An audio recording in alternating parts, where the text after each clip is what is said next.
Hi guys, we're going to spend the next couple of lessons on maps. This is a picture of Broadmeadow Central, so you might need a map to find where certain stores are there. So what is a map? A map represents a place. It's shown on a flat surface, like on your mobile phone or in an atlas, and it allows us to look at the location and surrounding area of a place. We use maps in everyday life a lot. This is a map of Coachella, the music festival, the campgrounds. This is the map of all of the dog parks in my local area, which is useful for me to see where I can take Winnie to the beach or to the parks. Nowadays, modern maps are mostly digital. So on our mobile phones, which I know we've already done a lot to do with Google Maps, and on computer systems.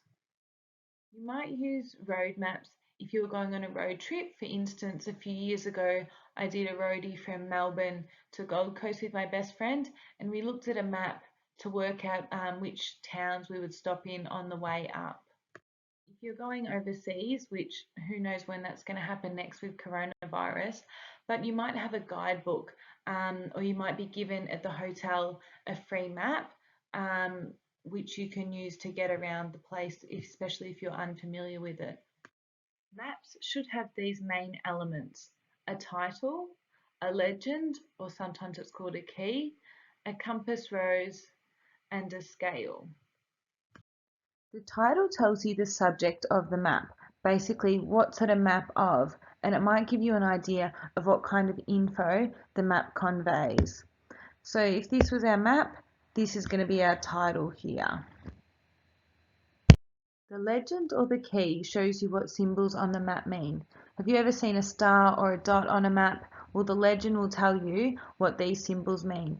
For example, the map might tell you a dot stands for a city, or a black line represents a state border, or a river is identified with a blue line. So these are some examples there. You can see some that you might recognize on there as well. A compass rose is an arrow that shows directions. So a good way to remember it, so north is up the top and we go around. Never eat soggy Weet-Bix.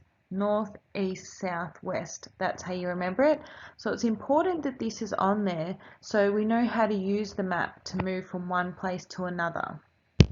Scale shows the relationship of map to earth distance.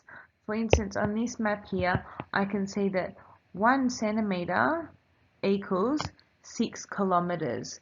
So if something was 2 centimetres on the map, it would be 12 kilometres. Grid references can be used to locate things on a map. So if I said, whereabouts is my place? On the map, here's my place. So to describe it, I go down, C, and across 7. So it's in grid C7. What if I said, what would I find if I was at J5? Well, I go down J till I get to here and 5. So J5 is here and I would find water. So there's a map task I would like you to complete today, please.